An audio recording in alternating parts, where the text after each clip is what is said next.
خبر شامل کرتے ہیں وہاڑی سے۔ لائیو وسیلہ نیوز کے بیورو چیف ملک ذیشان لنگڑیال کی رپورٹ کے مطابق district bar Vehari election district bar Vehari میں صدر اور جنرل سیکرٹری علیحدہ گروپوں سے منتخب۔ فرینڈز اتحاد گروپ کے چودھری محمد شعبان بھاری مارجن سے صدر منتخب ہو گئے۔ MKL گرینڈ الائنس کے چودھری عمر فاروق جنرل سیکرٹری کی نشست پہ کامیاب۔ ٹوٹل 979 ووٹوں میں سے چودھری شعبان نے 570 ووٹ حاصل کیے۔ مد مقابل شہزاد انجم مترو 330 ووٹ حاصل کر سکے۔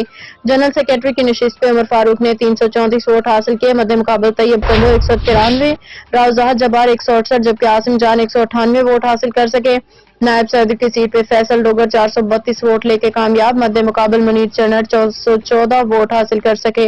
لائبریری سیکرٹری کی سیٹ پہ بشرا پروین 497 ووٹ لے کے فاتح رہی۔ مریم عاشق نے 382 ووٹ حاصل کیے۔ جوائنٹ سیکرٹری کی سیٹ پہ رائے اقبال کھرل واضح 562 ووٹ لے کے کامیاب۔ سلیم خان 293 ووٹ لیے۔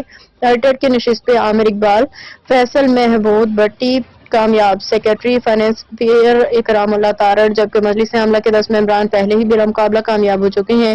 امیدواروں کی جیت پہ حامی وکلا کا جشن، ڈول کی تھاپ پہ بھنگڑے ڈالے گئے۔ وکلا نے جیتنے والے امیدواروں کو کندھوں پہ اٹھا کے نعرے لگائے۔